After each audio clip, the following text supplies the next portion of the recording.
Fala turma, professor Adriano. Vamos resolver mais um algoritmo, resolver mais um exercício de programação.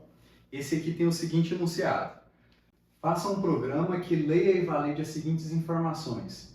Nome tem que ser maior que 3 caracteres, idade tem que ser entre 0 e 150, o salário tem que ser maior que 0, o sexo tem que ser os caracteres F ou M, e o estado civil pode ser um dos caracteres S, ou C, ou V, ou D.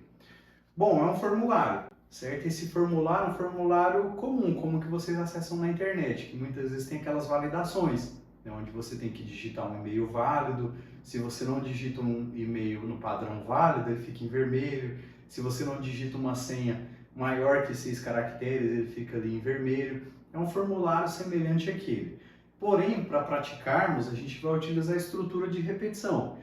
Então, a gente vai ficar em laços de repetição enquanto o usuário não digite um valor válido. No caso, um nome que tenha mais do que 3 caracteres. Vamos resolver? Seguinte, primeiro passo, a gente vai então criar um laço de repetição para que o usuário digite um nome. Para que o usuário digite o nome, então a gente vai criar um laço de repetição que se chama while, que é o enquanto true, ou seja, esse laço, quando a gente coloca while true ou enquanto true, esse laço vai ficar executando infinitamente. Ele só vai sair dessa instrução quando ele encontrar uma instrução que se chama break, certo? Então a nossa instrução break, ela está aqui na linha 5.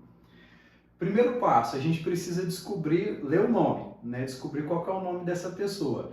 Para descobrir o nome de uma pessoa, a gente criou uma variável que se chama nome e guardou o valor dessa variável, e falou que a variável nome recebe um input, certo? Um campo de texto com uma mensagem nome, para o usuário saber que eu tenho que digitar um nome.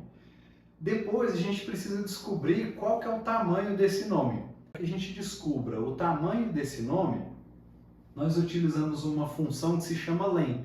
Se a gente colocar a palavra len, abre parênteses, e coloca a variável nome, fecha parênteses, a variável tamanho vai ter a quantidade de letras, de caracteres que tem a nossa variável nome. Viram que função interessante do Python? Esse exercício aqui vocês vão ver que está cheio de conhecimento. Feito isso, a gente precisa saber se o tamanho então desse nome é maior do que 3.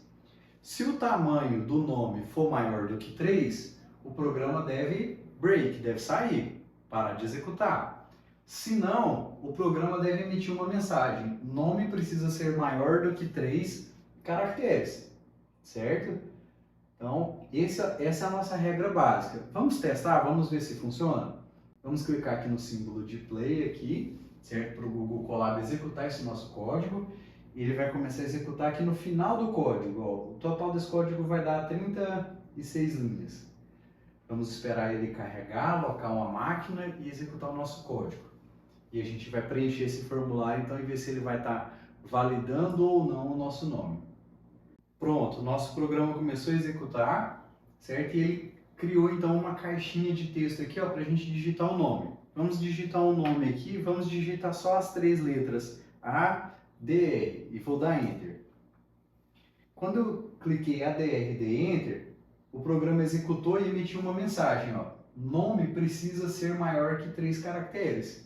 Por que ele fez isso? Porque a gente criou um laço de repetição, enquanto isso aqui for verdade, ou seja, isso aqui vai executar infinitamente, só vai sair quando encontrar um break. Ele não saiu por quê?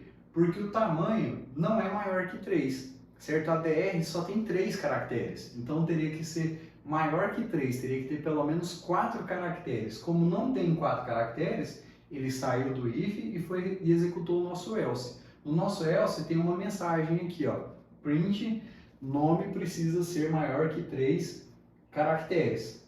E foi isso que o nosso programa fez. Então, se eu continuar insistindo aqui, ó, digitando, por exemplo, letra A, der um Enter, ele vai continuar no laço de repetição, ele vai executar isso aqui infinitamente. Enquanto eu não digitar um nome que tenha mais do que 3 caracteres, como, por exemplo, o meu nome completo, Adriano Ferraz, e der o Enter, ele não vai sair do laço. Agora ele saiu do laço e executou a próxima instrução. A próxima instrução agora é para a gente descobrir a idade, certo? Para descobrir a idade, a gente fez da mesma forma com o nome. Então esse programa vai estar cheio de aprendizado mesmo, certo? Vocês podem treinar o laço de repetição enquanto por 5 vezes só num exercício.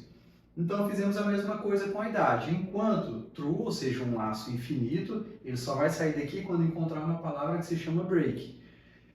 E aí, para que ele execute então, para que a gente saia desse laço, a gente, primeira coisa, precisa descobrir a idade. Para descobrir a idade, a gente criou um campo de texto, certo? O input, para o usuário digitar um valor. A gente converteu o que o usuário digitou para um valor inteiro, guardou na variável idade e a gente comparou. Idade é maior que zero e o operador lógico AND, né? Ou seja, o operador lógico E, também comparou se a idade é menor que 150. Então a idade precisa ser maior do que zero e a idade precisa ser menor que 150. Porque a idade poderia ser 10.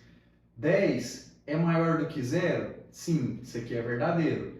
E a idade é menor do que 150? É verdadeiro também. Então ele quebra a nossa condição. Agora imagine a situação. Se a idade é 182. 182 é maior do que zero? É verdade, verdadeiro. E a idade é menor do que 150? Não é. Então a gente teve um V e teve um F. Então isso aqui não vai ser executado, não vai executar a instrução break, ele vai executar o else. E no else a gente tem uma mensagem que é: idade precisa ser maior que zero e menor que 150. Fizemos a mesma coisa com o salário. Enquanto true, ou seja, um laço infinito. Nesse laço infinito a gente leu uma variável que se chama salário, certo? Essa variável salário o usuário vai informar através de um input, ou seja, um campo de texto. Esse valor desse campo de texto vai ser convertido para um valor float, ou seja, um valor real, um valor que aceita casas decimais. E a gente vai comparar, o salário é maior do que zero? Se for maior que zero, break, ou seja, sai desse laço de repetição.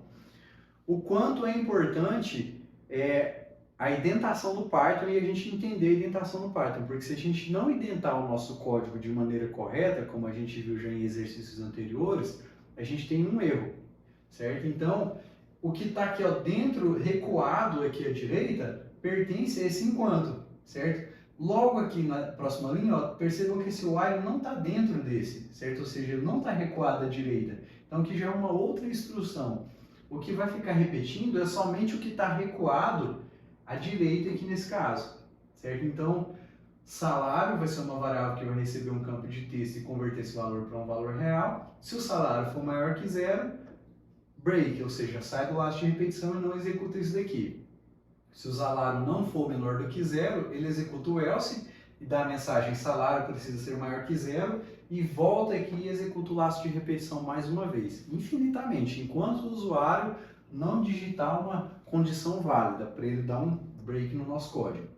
Fizemos a mesma coisa com a variável sexo, certo? Só que a variável sexo a gente teve uma alteração aqui.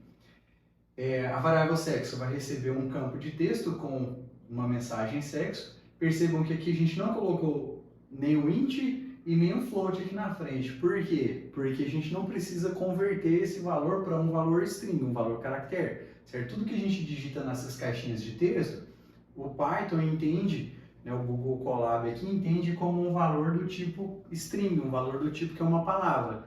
Então, se a gente quer executar cálculos com esse valor, por exemplo, quando a gente digita 15, a gente precisa converter ele para inteiro ou para um valor real. Sexo a gente não precisa converter porque a gente quer utilizar realmente o caractere.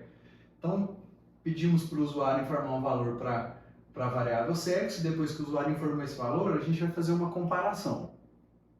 Se, ou seja, if, a nossa variável sexo for igual a f minúsculo, percebam que no Python, para que a gente faça uma comparação, a gente tem que utilizar dois iguais e não só um igual. Então, se a variável sexo for igual ao caractere f, e aqui a gente não utilizou o AND, a gente utilizou o OR, ou a variável sexo for igual ao caractere m, ele vai quebrar, ou seja, ele vai sair desse laço de repetição. Por que nós utilizamos o OR? Porque diferente do AND, no AND as duas condições precisavam ser válidas, lembram? Ou seja, a idade precisava ser maior do que 0, verdadeiro, e menor do que 150, verdadeiro, para ele poder sair. Então, no AND, as duas condições têm que ser V. No OR, basta que uma dessas condições seja V, certo? Ou seja, se o sexo for F ou se o sexo for M, tudo bem, ele quebra o laço de repetição. Só que se agora a pessoa digitou qualquer outro caractere que não seja F ou não seja M, vai dar F e vai dar F, falso, falso. E ele não executa essa instrução break, ou seja, ele executa a instrução else, que tem uma mensagem: digite F para feminino ou M para masculino. Agora vamos comparar, ler a variável estado civil. A variável estado civil, a validação dela é a seguinte: ela precisa ser S, C,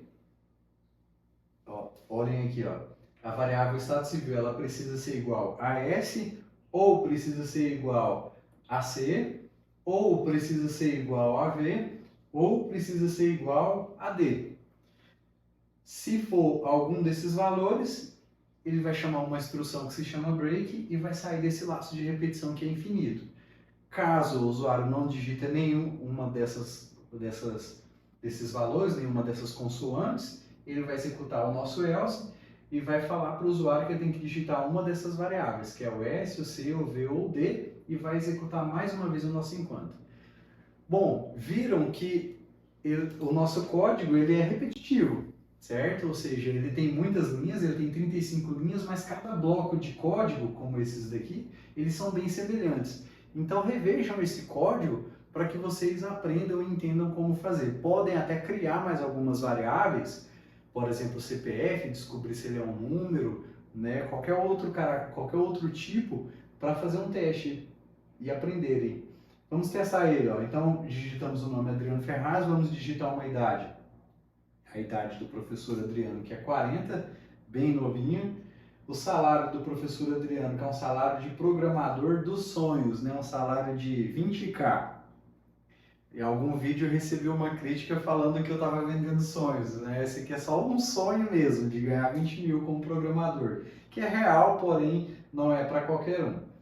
O sexo, vou colocar a letra M, certo? Vou colocar uma outra letra qualquer, vou digitar, por exemplo, masculino. Vamos ver o que vai acontecer. Se eu digitar masculino, ele vai emitir uma mensagem, que é digite F para feminino ou M para masculino. Ele não aceitou, certo? Se eu colocar aqui mask em vez de masculino, ele executou mais uma vez o nosso laço de repetição, não saiu daqui. Enquanto não digitar F para feminino ou M para masculino, ele vai ficar repetindo isso aqui infinitamente. Então vou digitar o M, e se eu digitar o M maiúsculo, o que vai acontecer?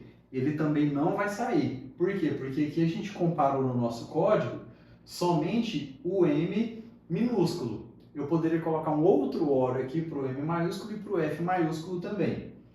Então vamos digitar agora da forma correta. Eu vou digitar o M minúsculo, vou apertar o Enter, e agora eu vou digitar o estado civil. O estado civil vai ser C. Vou dar um Enter.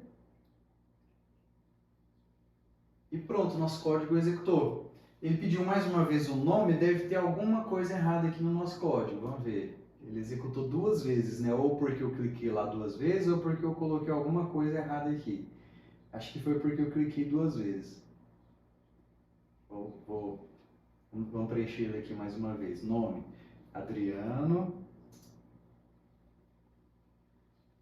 Idade, 40.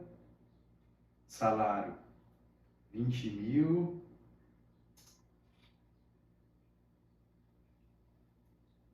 Sexo, M.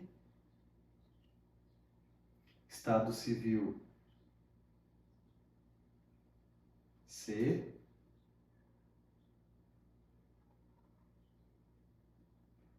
E agora deu certo.